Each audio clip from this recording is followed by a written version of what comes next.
Hello there, this is Rahul and welcome to the Terraform series. In today's session, we are going to talk about Terraform dynamic block, and this is the 8th part of my Terraform series. In the previous session, we have seen like how to get started with the Terraform from installation, setting up your virtual machine on Google Cloud as well as EC2 instance on AWS. So I would highly recommend to go back and check those previous session if you are just getting started with the Terraform.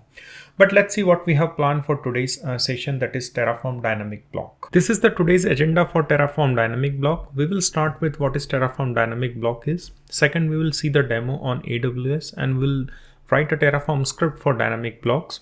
And third, we are going to see what are the best practices for using Terraform dynamic blocks. Starting with our point number 1, what is Terraform dynamic block? Consider an example. Using Terraform, we are trying to start an EC2 instance on AWS. So we have set up an EC2 instance using Terraform. And the next thing what we want to do, we want to open the ports. And the ports which I am talking about is 22 and the next port is 443. So these two ports I want to start or I want to open on my EC2 instance. Assume we don't have Terraform dynamic block with us. So what is the easiest way using Terraform we can open this port? So we need to define ingress resource. So in that ingress resource, we are going to define the ports, that is 22, and the next port we are going to define 443. So we need to write these two sections of ingress rules, and we need to put these blocks inside our Terraform script.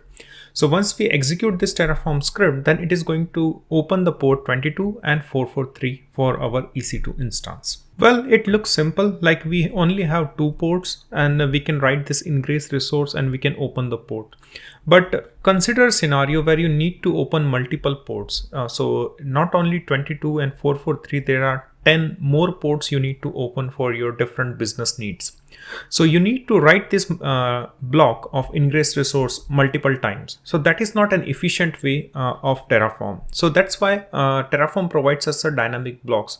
And with the help of dynamic block, we can reduce the number of lines of code inside our Terraform script. And we don't need to write this long ingress resource rule for each port repeatedly. Let's see how we can reduce the number of lines of code which we have used to create our ingress resource. So on the left hand side, you can see this is my normal Terraform script without using Terraform dynamic block. So what I have done over here is I have defined two rules for opening the port 22 and 443. So this is the normal way without using Terraform dynamic block. And if I need to define a dynamic block, then this is how I'm going to define my dynamic block. I'll explain one by one. So I'll start with the dynamic block on the bottom right hand corner. So here you can see you need to add a keyword dynamic. Then you need to define the name of your dynamic block. So here I have put on the name ingress. The name is up to you. You can put any name of your choice. Second, we are going to use a for each loop.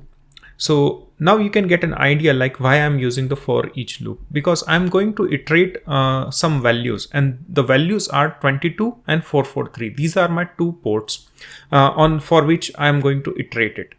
So this for loop is being used for that purpose. And this local.ingress rules, this is the variable which will hold the values of ports, that is 22 and 443. So here on the top side, you can see the locals which I have defined. So locals are kind of a variables which you can define inside your Terraform script. So here I have defined the variables like ingress rules, and in that variable I have put two values like the port 443 and 22 along with the description. So this ingress rule will contain the port number along with their description. So this for each loop is going to iterate over this locals of ingress rules.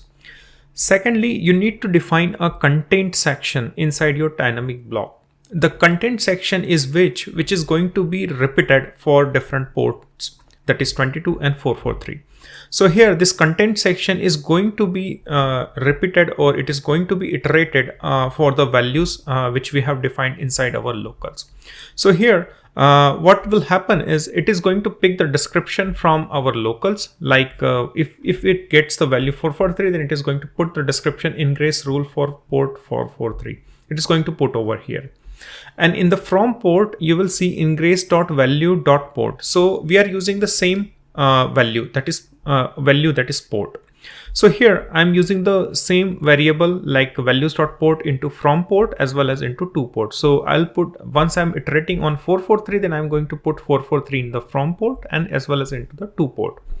Here protocol is hard coded and the citer block is also hard coded. Now you might have gotten an idea like how we can reduce the lines of code using the Terraform dynamic block. So we had two ports with a repeated lines of code, and now we have created a single dynamic block with some locals. And next time what I need to do is I just need to add a port number inside my locals variable, and my dynamic block will work on those ports. So ports are just an example to demonstrate the dynamic block, but you can use it for other purposes and other use cases also. This is my Terraform script where I have created a dynamic block, and let's start one by one. So I'll start with the block one, that is provider. So first of all, in the Terraform, you need to define a provider. So here I'm using AWS. So that's why I have defined the provider as AWS. Secondly, you need to define the reason, access key and secret key. And if you don't know from where to get it, then I would highly recommend to follow the part 1 where I have shown, like where I have taken a very basic example to start an EC2 instance. So I'm talking about this EC2 instance. So please do check that part 1 if you're just getting started with the Terraform. But let's continue with the dynamic block. So this is my provider section. Second, as I explained to you, the locals, I have created the locals over here. This is my locals block where I have defined the ingress rules for my port 443 and 22. Third block is where I am going to create my resource, and the resource is a virtual machine running inside AWS. So that is an EC2 machine actually. So this is my resource, and where I have defined the machine ID, I am using the Ubuntu. So I have used this machine ID, and again, this I have explained in part 1. And the instance type is t2.micro. So like I'm using this for example purpose. That's why I'm using the least CPU machine. So that's why I have used micro. The key name, I'm using the AWS key. I have created a public key and private key, and that's why I have created the key name over here. The security group is the way you need to define it this way if you don't want to create your custom security group. So just simply use this attributes as it is. And this is my security group. In the security group, I have created an egress as well as my ingress rules. So I'm not going to do anything with the egress. I'm just keeping it as it is. I'm just doing the dynamic block over ingress. So this is the ingress dynamic block which I have explained to you. So this is my ingress dynamic block where I have for each loop. I'm iterating over ingress rules along with the description from port to port, protocol and citer blocks. So this is my Terraform script, and this is my final key pair where I'm using the public key. Okay, I'll upload a separate session where I'll show you like how to create this AWS public key and private key pair. But for the time being, just keep in mind, I need to create a public key pair, a public and private key pair. And in the Terraform script, you need to use the public key so that you can SSH into your EC2 instance. But I'll create a separate video for that one. So this is my Terraform script where I have created my dynamic block. So let's start by running some command. So the first command which you need to run is terraform init. After that, the next command which you need to run is terraform plan. So this command is going to tell you like how many resources it is going to add to your AWS. So here you can see there are 3 resources which is going to be added. So I'll clear over here. The next command which you need to run is terraform apply.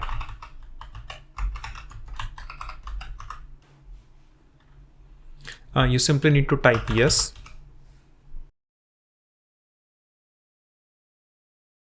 So here our terraform apply command has just finished. Let's head back to our AWS console because our terraform apply command has just finished. So this is my AWS console, and here you can see one instance is running. So click on it, and here you can see the state of the instance is running. So click on this instance ID. And now we need to verify the ports which we are planning to open. So the ports are 22 and 443. So you need to go to security tab over here, and there you need to scroll it down, and here you will find the port range, that is 22 and 443, and the protocol which we are using is TCP.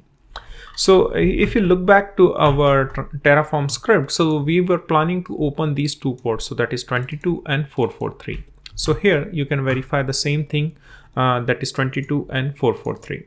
So this is the way like you can use the dynamic block to reduce your lines of code and create some reusable blocks inside your Terraform script. And once you're done with the demo, then once you're done with your application, then you can just simply destroy the instance by running the command terraform destroy.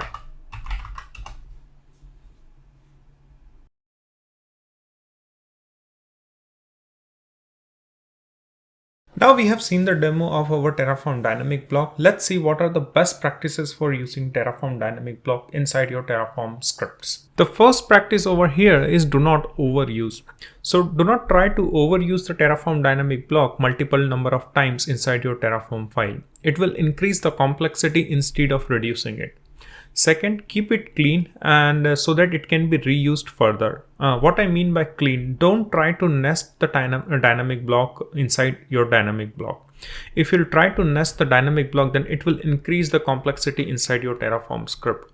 So try to keep it simple so that it can be reused in future. So that's the second best practices for using Terraform dynamic blocks. I hope you liked the today's session on Terraform dynamic blocks. So if you have any question related to dynamic block, then please put down into the comment section. I'll try to answer those.